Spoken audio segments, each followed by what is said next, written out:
Well, hello, Dustin, and thank you so much for coming to Little Fuzzy Chats. So, first off, it would be great if you could just introduce yourself and how you're involved in the NFT space. Yeah, I appreciate it. So my name's Dustin. I am the founder and creator, artist, dev, everything for a project called Kronic Katz. It's an NFT project that is designed to um, basically change certain aspects of education, both in Web3 and in real world situations. We have several partnerships that are helping us do this. We kind of for Web3 or the blockchain, basically, we are what you would consider to be the Ivy League college, if there were one for anything that could be done, web development, NFT project management, and things like that. And then for the uh, in real life or IRL stuff, we're actually working with school districts to implement a new style of teaching in which you can actually tailor the students' learning environment specifically to them to be able to help them learn to the best of their ability. So, Oh, that's really, really cool. So, how did you get inspired to work on specifically like education? And then why did you think NFTs was like a good solution for that? so, trying to think of how back around July or June or July, something like that. We were on quarantine and we were trying to figure out a way to spend time with the kids that would didn't involve taking their electronics away because they don't handle that very well. So my youngest daughter Alice, had Procreate on her iPad, and I've been in art scene since my earliest memory. And she was drawing all kinds of cool stuff on there. And at the time, I had just started hearing about NFTs, and I figured it'd be kind of cool to do a family project. So we started. We ended up getting iPads, and we started drawing these cats. Mhm. So dogs were a big thing. The Shiba Inu was kind of popular in the crypto space, and kind of wanted to change the scenery, and that's what we ended up doing. And so over, I don't know, probably a course of 2 months, um, I started doing AMAs on Twitter, and then my children started doing them.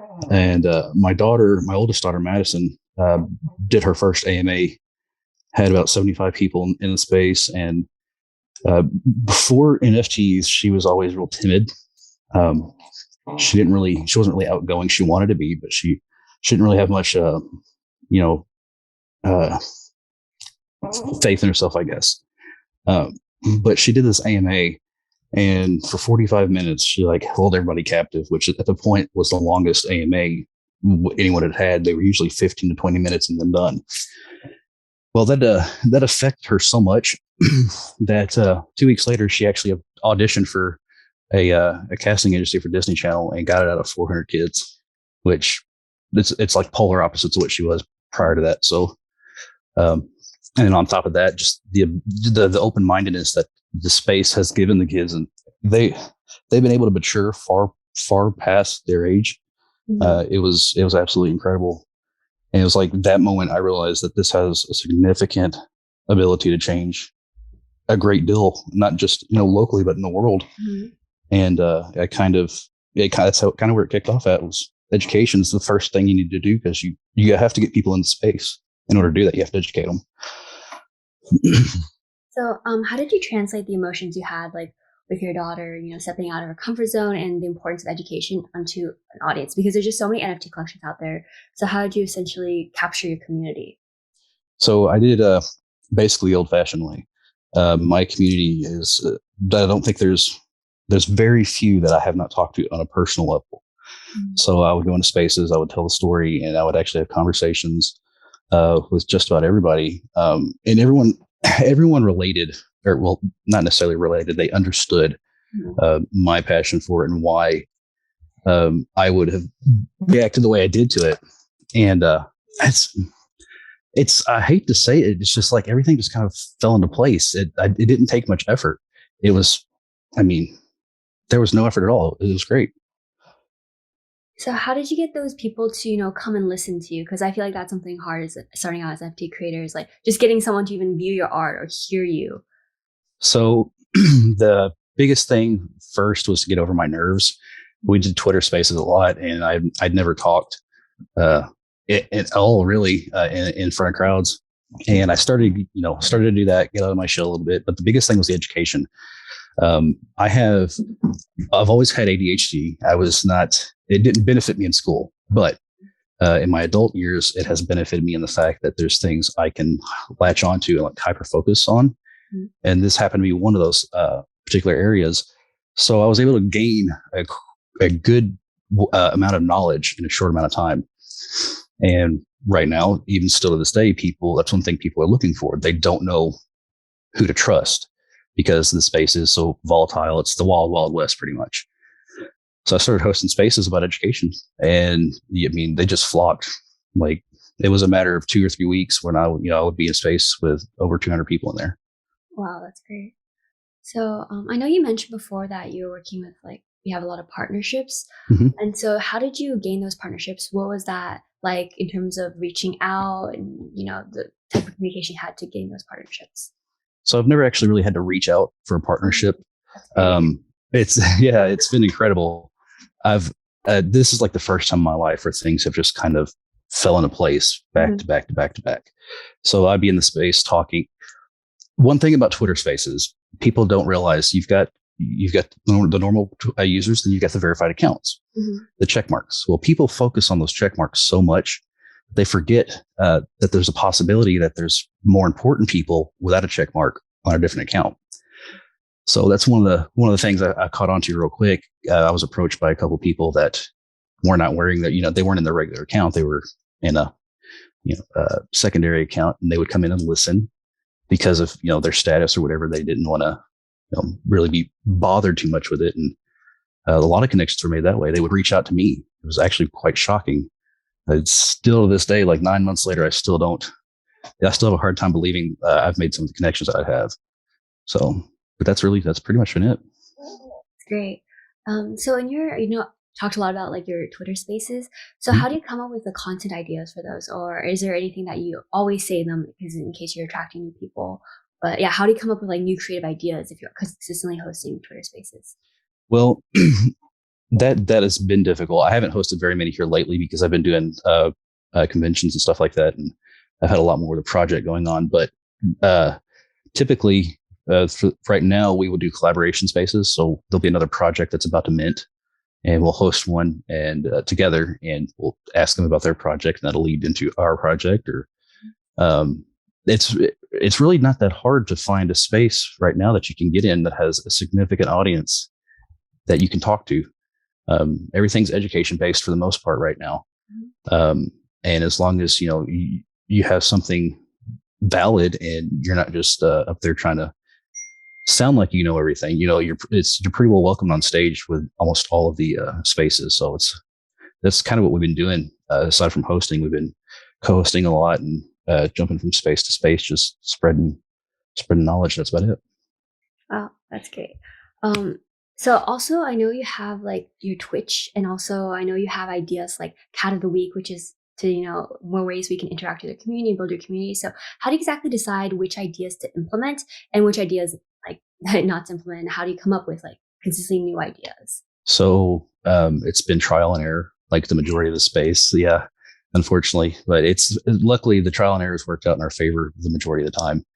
One of the things with Kronic Katz is we are very music oriented. We are aware because of the artist empowerment movement that's been going on.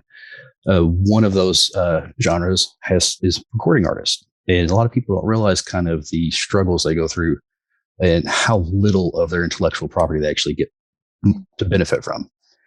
So that kind of set really close to us. And I've got family that's been in music, and I kind of understand, and everything we've done just kind of naturally led into that. We do a thing on Saturdays called Saturday Night Live, where we take a new artist every week and introduce them, let them play. We get them a wallet set up and give them an airdrop of a Phoenix coin. And it's just really, that's, I don't know. We don't really have a set way we decide on what to do. The community brings a lot of stuff. The Cat of the Week was actually a community idea. They paid for that. It's nothing I did. So it's that's the biggest thing is they've helped it a lot. I owe a lot of my success to them. So That's really great. It's really sweet to hear. Because I know a lot of communities, like, they do propose ideas and, the founders don't always hear them. So how do you manage that? Because I'm sure there's a lot of proposed ideas. Like, how do you filter through the ideas and make sure the community always feels heard as well?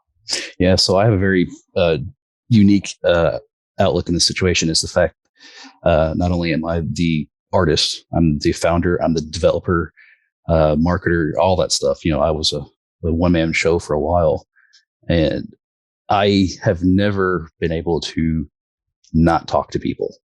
Like I couldn't do it.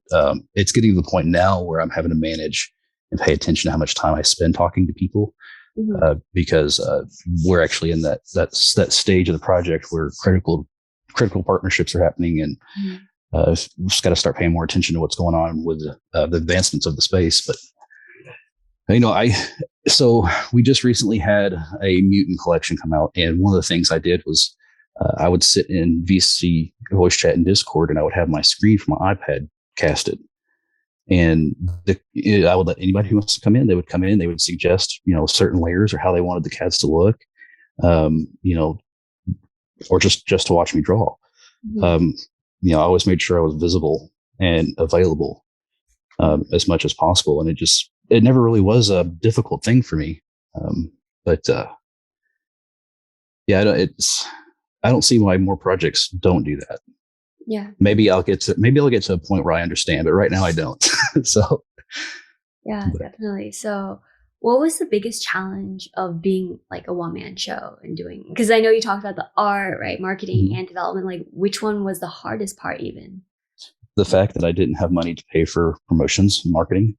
Like I said, I'm a father of four, got my wife who helped me with the art and stuff, but you go up against projects that have bankrolls of, several tens of thousands or hundreds of thousands of dollars to throw at marketing. It's daunting and it's hard to keep up with that. But, luckily I was upfront about it, and I stayed, real basically to everyone I talked to. And I got a pretty faithful following from it. So I really can't complain too much now. In hindsight, I don't know if I would have changed it. And when did you decide that you need to expand or need more help? Probably the day I got Discord.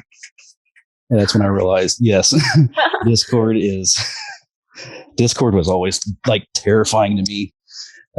You always hear all of these horror stories of Discords getting hacked and people's wallets getting drained because of Collabland or stuff like that. So I was in a panic, like a legit panic, whenever I finally got Discord. It was right the day before I mint. Yeah. So there was, of course, back then there's a lot of misconceptions as to what is required for a project to be considered a successful project. Discord being one of them. Excuse me. So, but luckily, again, things happen to fall in place. Day one, I had my lead mod, Shy City Roots. He just popped in without me even asking and started helping me. And he's still there today. So it kind of worked out. That's really great. So I know you talked about it's like vague on how you define what a successful NFT is. So what do you think is the biggest factor of a successful NFT? So you got to look at it, and there's different ways you have to look at this because not all NFTs are the same. You've got your generative art collections, you've got your traditional arts, one of ones, your music, and then you've got your utility. I mean, there's all the different subsections. But the one thing that remains consistent about it, in order for any project to have any type of stand, or status in the space, is the community. A legitimate community, not numbers. Anyone can buy and bulk up a server or Discord server followers, or buy a Twitter followers and all that stuff. But your impressions on Twitter, you can tell a difference. We only have 11,500 followers, but you look at our impressions, and it far exceeds a lot of those that have upwards of 100,000 that they bought. And plus, if you have the community and you realize first and foremost that the only reason you have a project is because of them, then they tend to really back you in a lot of decisions and help you out out of a lot of situations that otherwise you couldn't have gotten out of. Mhm. And how do you continue to have people sustain interest in your project community? And do you Oh, think you say like continue growing that as well?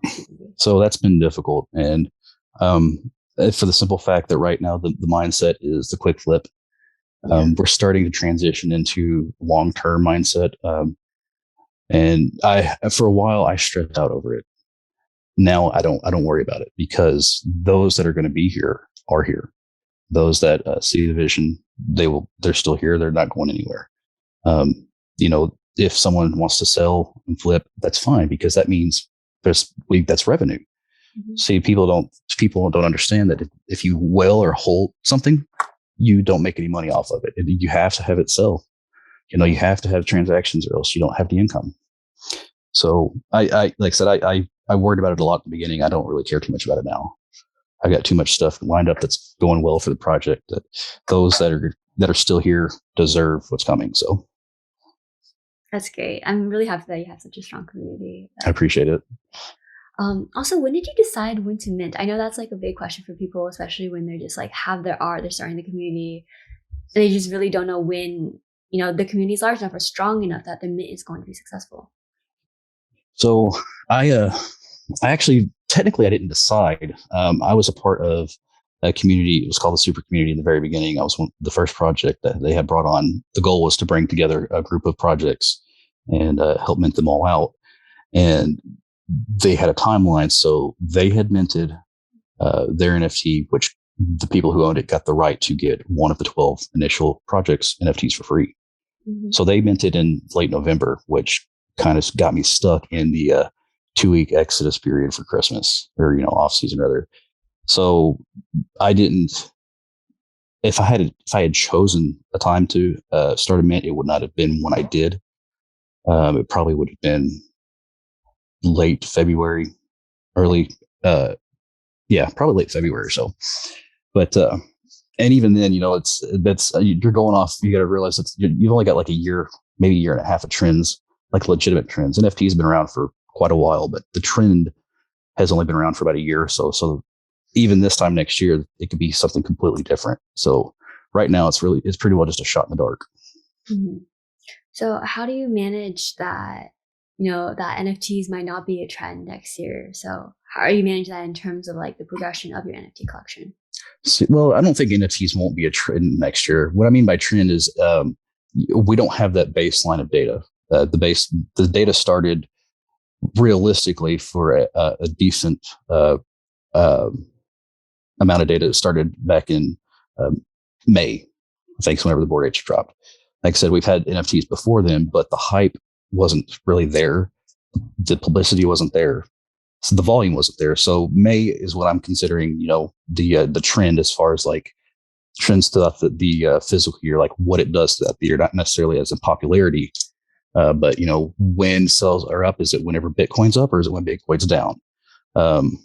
So that's what I was meaning by that. But as far as NFTs ever losing popularity, I don't see that happening for a long time. To be honest with you, there's too many things that are being done for the better with this. That's great. And so my last question is just like, what additional advice would you give to any NFT creators out there that are just starting out? Ooh. So the biggest thing I would have to think, the most useful piece of advice it is, if you are creative, if you're an artist, remember that you do this because you have a passion, not because you're trying to get rich quick. The second this turns into a job, you're going to be miserable and you're going to burn yourself out on what you've been so great at. Just remember, this is a tool to help you further what you're doing, not to replace it. And honestly, that was something I struggled with in the beginning. I almost lost sight of why I did this, and it turned out bad. But just remember that you're in it for a reason, and it's not the reason that you think whenever you got projects selling out left and right beside you. So yeah, definitely, that's something I also need to keep in mind as well. Yeah. especially because I'm also a one person team. So I'm doing the art, the marketing, and Right. development, and I faced like a lot of the same challenges you did. So this is really, really helpful for me, and I hope it was helpful for other people watching this video. And I Absolutely. really want to thank you for your time and sharing your experiences with Yeah, us. no worries. Anytime.